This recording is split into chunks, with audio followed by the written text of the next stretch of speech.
Well, let's address the most obvious thing about today's podcast is there is no video component. Which is sad because I had planned to wear my half marathon medal. I will be getting into the half marathon of it all in a second, but I seem to be having what I hope is an allergic reaction. I don't know, some sort of situation where I'm very vain and like I'm not making a long-term permanent recording of what my eye looks like online.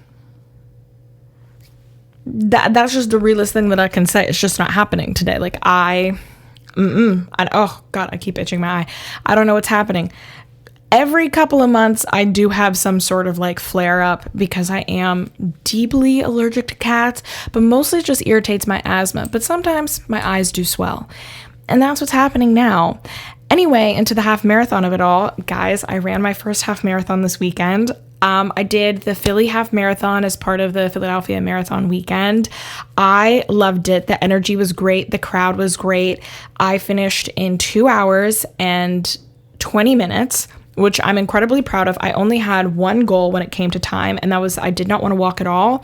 And so when I started training in July, I was like, I just am going to train and never start walking. And I never walked once during my training, and I never walked once during the half. It was so fun. I already signed up to do another half in the spring and then the full marathon in the fall and a couple of like little races. Like I'm going to do some 5Ks and some 8Ks. Not too much, but I think it'll be good to incorporate like more race experience. One thing that I did not anticipate is honestly the crowd. I know that sounds really, I don't know. It's just something that I didn't think about. For some reason, when I envisioned doing the half marathon, I thought it would be like just me alone. And I'm understanding how silly that is because having to maneuver around people going at different paces, even when they let you out on like your flight. But the energy was unparalleled. And I've also loved cheering for like marathons and races. I love to go up and hold a sign. So seeing everyone else's sign was so inspiring, and I really needed it at some points. But I don't know, not to get too emotional, but I really fell in love with running this year. It gave me like a concrete long goal to work on. And I felt like it's the most positive athletic space that I've been in. And I say this as someone who really loves yoga, although yoga has been so like gentrified and so different from what actual yoga is intended to be that doesn't surprise me about the studios. Like I've never liked yoga studios that emphasize aesthetics and your body because that's not like what yoga is supposed to be. Like it's not supposed to be about how skinny you look while doing a handstand. But the running community, I feel like is so, I don't know why I was so intimidated because it seems so hard, but everyone at every run club I've ever been to has been so nice. The Nike Run Club app, if you think you can't run, and this is not an endorsement, but if you think you can't run, I highly encourage you to download the Nike Run Club app. It's completely free. It will always be free. Nike has put together such a comprehensive training program for any type of running you want to do, whether you want to train for a half marathon, a marathon, a 5K, a 10K, or whether you just simply want to get into the sport of running. They break it down so well. They introduce it to you, and every single guided run is full of gems. I feel like it really kept me going, how to pace myself, my breathing, but also how to let go of things and just be in the moment. When I run, it was such an immense stress relief, and honestly the best stress relief that I've found since, starting my career. And I love being out there, even if it's just a short run, and that clear-headed feeling. And I love that it's just you versus you. There's no toxicity. There's, I simply want to do better than I did the day before. And even when I have a bad run or a challenging run or a run where I'm like, wow, that was awful. Like the day that I decided to run in 82 degrees after going to a wedding, that I was crying during that. That was the worst 6 miles ever, but I learned something from it. And it's such a feeling of satisfaction when you achieve that goal. It's addicting. Oh my God, I've talked about this for almost 5 minutes. I love running so much. So this weekend meant so much to me. I'm so incredibly proud of myself. And if you're listening to this and you're like, oh, I've always wanted to get into running, you should genuinely try it. So you'll make friends on like the trails that you normally run. You'll see the same people. Again, everyone is so kind and so encouraging and so there for you. And like, I'm there for you in the sense that I'm rooting for you. And I really think you should do it and go for it. So I am sad that I don't have a video of me wearing my medal because I am very proud of it. It meant a lot to me. And I was also very grateful that like my family and my friends came out and I had a party afterwards. Just a little small thing. It wasn't anything crazy, but all the people who came out and supported me, I don't know, it just meant so much. And one thing that running has taught me to do is to acknowledge like what I'm grateful for and really incorporate that more into my mindfulness practice. And so I wanted to put it out into the universe that I am grateful for what I was able to accomplish this weekend. And thank you to everyone who sent me well wishes. That also meant so much to me. Think about running. Think about getting into it. Also, the best part about running is you can run as slow as you want. You do not have to do like a 5-minute mile. I could not physically do a 5-minute mile yet. Someday I will. But you can trot like a horse. And that's still running. You can walk. And that's still running. Well, if you go, but you know what I mean, like walk on your run just to take a break and give yourself a break. Anyway, this has been a lot of rambling about running. And what I really wanted to get some preliminary rambles about was I did see Wicked for Good. Now that everyone is on the same page with Wicked, I've been saving some of these criticisms since I made the first couple of Wicked podcasts. And yes, there will be multiple Wicked for Good podcasts. But God, Act 2 sucks. I don't want to reheat nachos of the critics who, when Wicked came out, just give you a little bit of background information, it was critically panned. Like, it did not get good critical reception. It was nominated for a Tony, and even that was controversial.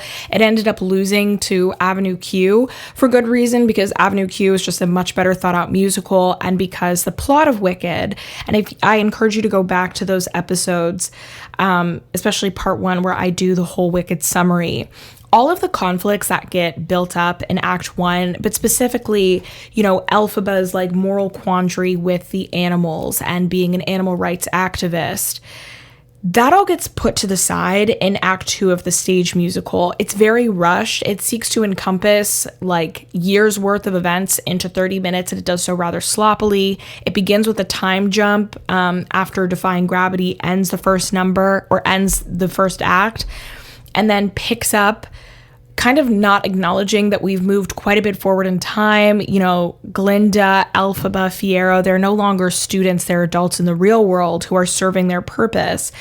And one thing that I was very excited for was to see how Jonathan True, with all this space and time to really sink his teeth into the world of Oz, was going to address these structural issues, and I was incredibly disappointed to find that he didn't, right? The same criticisms that people had about Act 2, that it was rushed, you know, just really, really poorly paced, that the score doesn't compare to the first half, that there's some ethical implications to how they end the musical and what they suggest about goodness and wickedness and fighting the system from within. In addition to not giving any of the key characters crucial development, a big part of Act 2 is the love triangle between Fiyero, Elphaba, and Glinda, right? We know that Fiyero is fighting between himself, and this really gets exemplified in Dancing Through Life, when Matthew, do not come in here. I'm sorry, Matthew hasn't interrupted a podcast in a hot minute.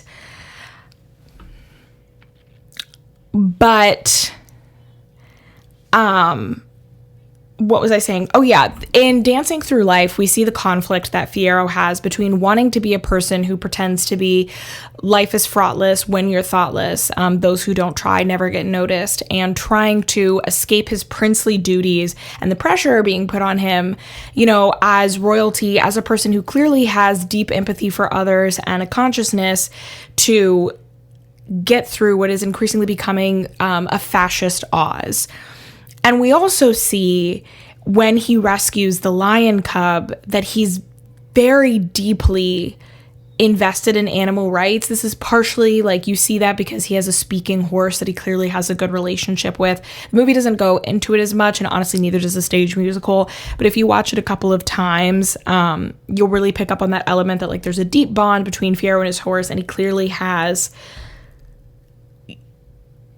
like, that leads him to act the way he does about the Cowardly Lion. And so Glinda represents, you know, going into closing your eyes and essentially joining Glinda in the bubble, floating above the mess, enjoying his position of privilege and what Elphaba represents, which is acknowledging structural inequity in Oz and wanting to actively fight and abolish the oppressive systems. What's interesting is the musical never fully goes into Fiero's internal motivations. Obviously, we see him pick Elphaba, but he does so after forming a life with Glinda. And while the second act does open up with a surprise engagement between Glinda and Fiero, which does suggest that a lot of their romantic relationship was manufactured, and Fiero does explain that he only became a witch hunter so that we later find out that Fiero only became a witch hunter so that he could continue to find Elphaba because he was always searching for her. But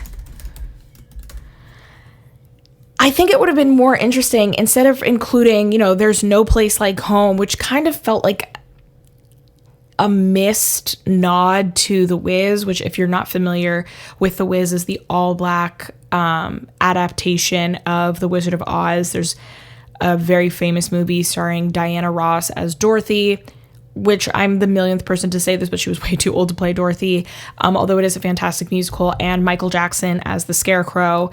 It's my favorite interpretation of the Wizard of Oz story or anything part of like the Oz universe. There's a very famous song where Dorothy sings about, there's no place like home. The song is called Home. And it's very beautiful. If you want to hear Cynthia Erivo's rendition, she opened up the Oscars with it. At last year's Oscars, but There's No Place Like Home kind of felt like trying to, I don't want to say reheat those nachos, but trying to tap into that sort of fan service. And Glinda's song, The Girl in the Bubble, well, I did think it we'll get there. Anyway, the point is, it would have been better to understand Fiero's internal monologue. I'm sure it was very difficult to point a gun in the face of your former girlfriend. Again, even though the musical and the movie suggest that Fiero very much built a life with Glinda out of obligation, and perhaps there were the pressures of the wizard and Madame Morrible, which forced them to go together. It also is interesting that he did seem to have some sort of affection for her. I'm sure they were still intimate, not just sexually, but romantically, and enjoyed a closeness with each other. And so to have that be outweighed by this one time, honestly fleeting connection with Elphaba that he hasn't had the chance to pursue for years, and he follows her on a whim, not even, he doesn't know if she's moved on from him at that point. Like, he's going on a vibe. To not understand Fiero's motivation was a huge miss in the musical, and I was extremely disappointed that wasn't rectified in the movie. In fact, I don't think we got enough time with Fiero. I felt like there was more exposition on Fiero's motivations in the first act. And while I don't know if it's necessarily important when you think about the purpose that Wicked was trying to serve, really just giving exposition and backstory to the Wicked Witch, to have like, oh, well, here's what we thought, like, here's the Wicked version of the Tin Man and the Cowardly Lion and the Scarecrow. It is interesting that we hear something from the Tin Man, we hear something from the Cowardly Lion, but then Fiero as the Scarecrow is noticeably silent. And again, the Scarecrow, if you go back to The Wizard of Oz, was the most significant of Dorothy's friends. When Dorothy leaves Oz, she says, "But Scarecrow, I'll miss you most of all." He becomes much more of a caregiver, while the Cowardly Lion is more focused on his anxiety.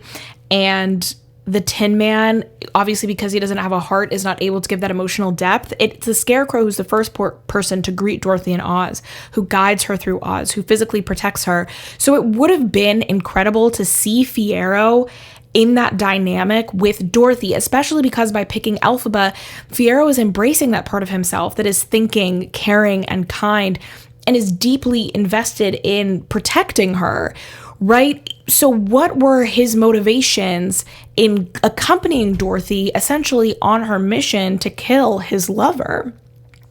Obviously, we know that he writes her, the note on the Scarecrow burlap that she should save herself, fake her death so that they can run away together.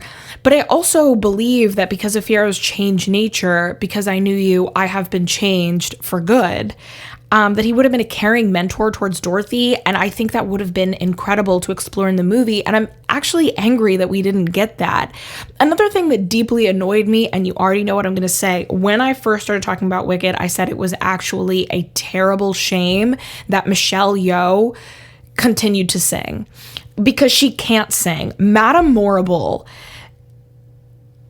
needs a strong voice. I don't disagree with her interpretation. For those of you who haven't seen the stage musical, Madame Morrible is a much more comedic, campy character, and I actually thought Yeoh did a good job of playing Madame Morrible really as the puppeteer behind the curtain, the person who controls the incompetent wizard and runs all of Oz. The wizard hides behind his large masks and projections, and although he claims to be running it, it's really Madame Morrible who continues to keep the lies going, who manufactures this propaganda and this outcry of dissent against Elphaba. And a strong, powerful singing voice really conveyed that. Michelle Yeoh turned down this role twice. She was personally asked to audition by Jonathan Chu, or I think offered the role, and she turned it down twice because she said, I can't sing, and Jonathan Chu said, go for it. And that was a huge mistake, and his desire to platform Yeoh because of their personal relationship at the expense of Yeoh being able to sing. I think standing next to singers like Ariana Grande and Cynthia Erivo, even someone who has a good voice in everyday life is going to sound bad. But to have someone who clearly can't sing at all and who clearly was uncomfortable with their singing, she didn't look comfortable or confident when she was on screen while singing, which was such a drastic contrast to when she was acting, and you could tell that she felt very confident in her character. I disagree with a lot of the criticisms that said that Yeoh's performance of Madame Morrible was flat or lacked affect. I didn't think that was true at all. I think playing it very close to the breast is what I would expect out of such a cunning character. But it really, really annoyed me. No, more than annoyed me. It actually took me out of the movie trying to listen to her sing. Cast an actress that can sing in a singing movie. And while I do think Jeffrey Goldblum redeemed himself a little bit, I did like his interpretation of The Wiz more than I liked it in Act 1. The wonderful song was again ruined by the fact that he can't really sing. How different would that scene read if there was almost an intoxicating voice inviting you to feel wonderful? You make me feel wonderful in a way where me sort of glides into the viewer's ear, going down imperceptibly like absinthe and bringing you into his imagination. Instead, I felt taken out of the scene and very consciously aware that he didn't have the voice to pull it off. And while I did, again, think his performance was, I still thought he was Jeffrey Goldbluming, but I thought it was a little more in character, whereas the first act, I was just like, this is just Jeffrey Goldblum dressed in green. Especially hearing his part with Ariana as Glinda and then singing together, I was like, wow, this is a real weakness in the film. And at times it felt like my biggest criticism of Jonathan Chu is that he let his own personal feelings towards the material hinder what should have been a more clear exploration of that world. Again, let me just say this. I don't like to cite Wicked the book as the ancient text because I genuinely think that book is so bad. And calling it an adaptation of that book, like, honestly, that book is so dissimilar from the musical, and it should be.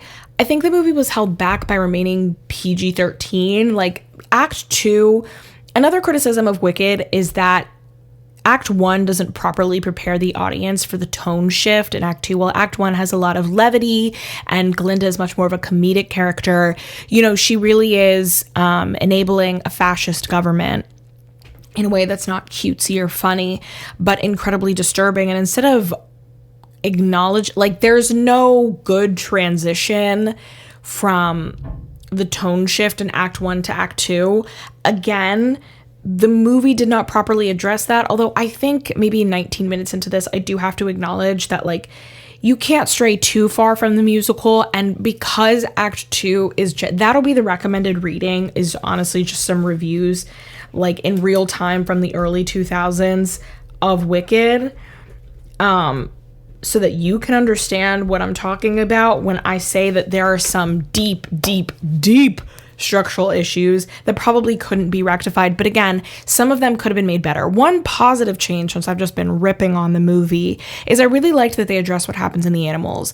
In the original stage production of Wicked, Elphaba is motivated to protest against the wizard because of her relationship with Dr. Dillamond and the treatment of animals. Dulcibert is not a character in the musical, and I really think she's a strong addition in the movie that also personalizes for the audience just how deeply disturbing the treatment of the animals in Oz is.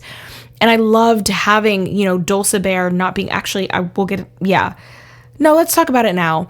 I loved the scene, and so maybe I did like the No Place Like Home song, where the animals are debating between, we can't stay here and die for your idealistic games, because Elphaba is not good at challenging the regime. Like, no offense, but you have the Grimmery girl. Kill the wizard. Why are we playing these pony games? Like, the best that you can do is free some oxes. You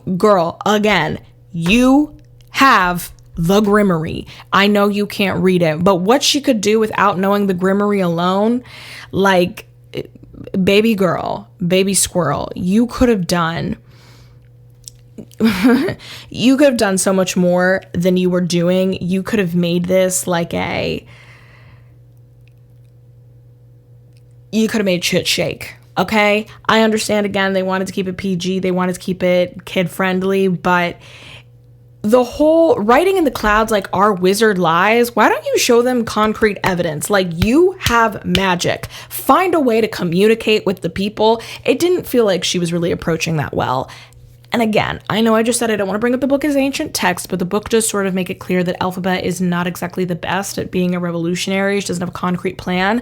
And so I loved that scene with the most marginalized in Oz saying, it's not safe for us to follow your half-assed plan that we don't even know will work. It's actually incredibly dangerous for us to go blindly with you into this essentially a fool's errand, singing and saying, Oz is your home. Oz is not my home when they want to take my voice, separate me from my children, and kill me. I have to leave for my own safety. And while Elphaba is able to make that choice, because she cannot offer the animals true refuge, like, she didn't even have a plan to say, here's how I'm going to protect you, here's how I'm going to shelter you. She's just saying, stay with me and fight for it. And fight for what exactly? What is Elphaba's plan? I do think it was smart of the characters in the Oz universe, especially Glinda, to say, like, girl, what the actual fuck are you doing, because you're not doing it well.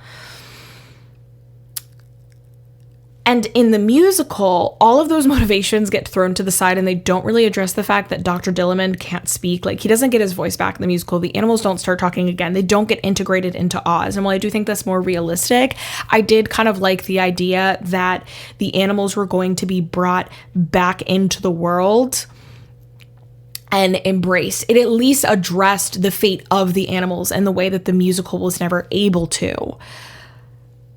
But back to the things I didn't like. And again, I should say that I would give this about a 6 out of 10. I liked it. I'm going to see it again just so I can give a more comprehensive review, because you guys know that I saw it twice before, I really delved into all the material. Consider this like a preliminary thought. Another thing that really bothered me is knowing that there's more scenes of Glinda and Elphaba's friendship that we didn't get to see.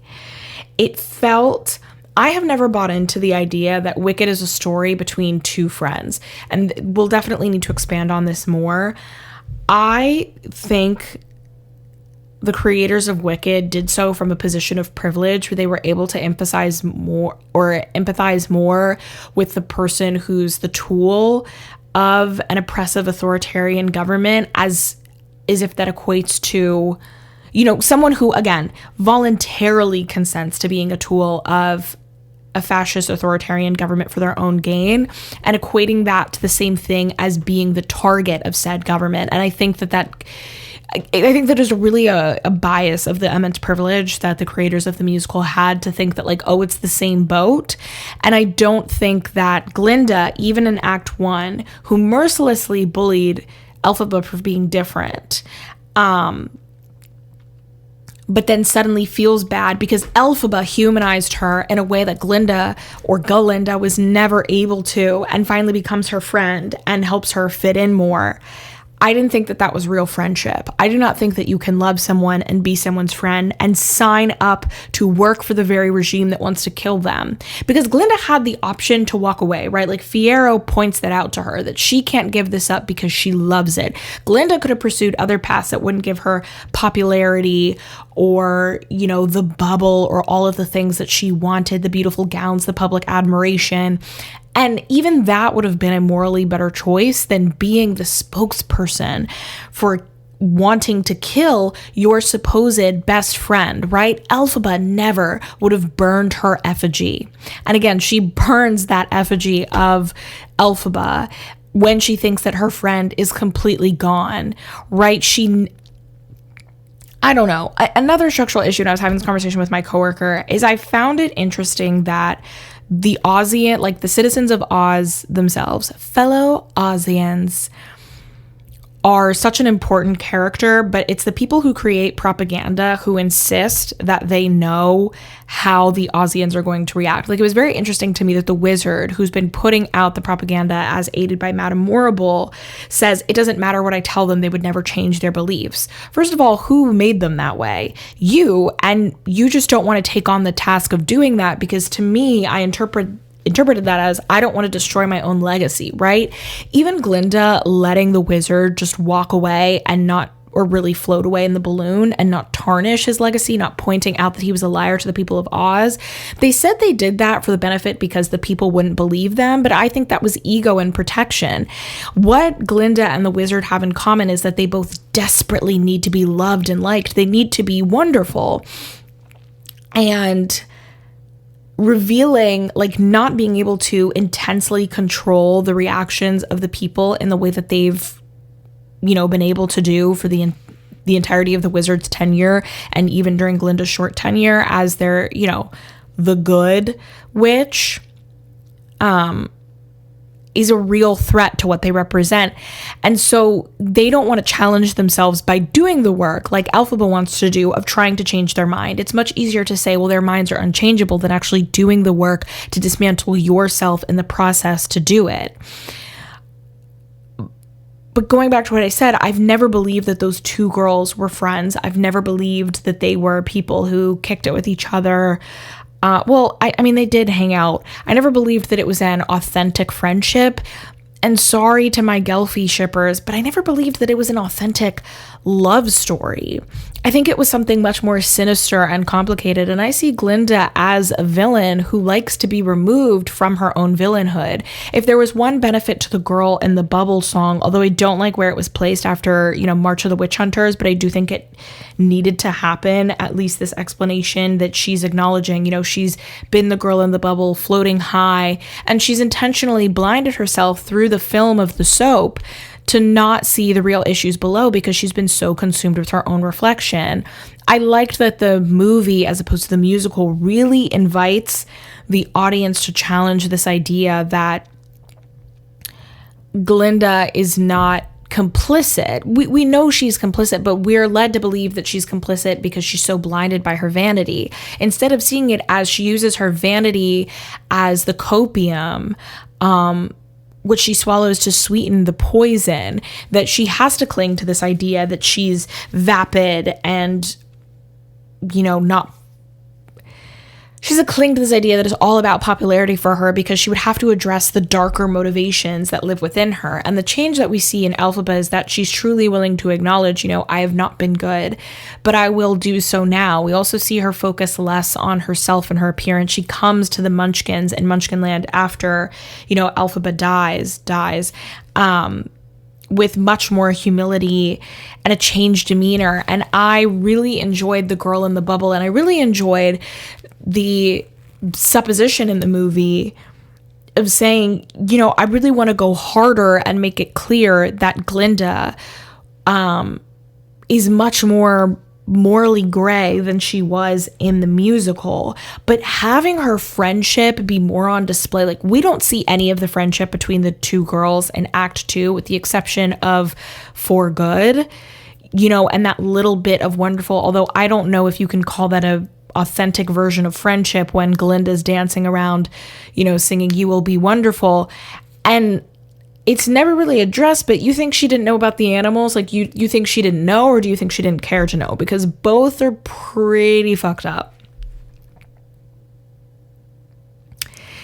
It's something to chew on. These are all things that I'll be chewing on as I go into my second viewing of Wicked for Good, and as we go into a much more in-depth episode, but I just had to get some of these thoughts out. Glinda's presence in Wonderful really hammers down this whole, like, I'm just doing this to be loved, but also I just want you to be as oblivious as I am so it's not uncomfortable for me to try to get people to kill you. I've always thought that her lyrics in Defying Gravity was, I hope you're happy in the end, now that you're choosing this. She's not just disappointed, she's angry, and she wants to get revenge. Something that I'd like your opinion on is, do you think she didn't know what she was doing when she tells Madame Morrible and the wizard that Elphaba would do anything for her sister, leading to Nessa's death? I'm interested to discuss this with you next time. Thank you so much for listening. I'm sorry there wasn't a video this week. Love you so much. Mwah. Bye.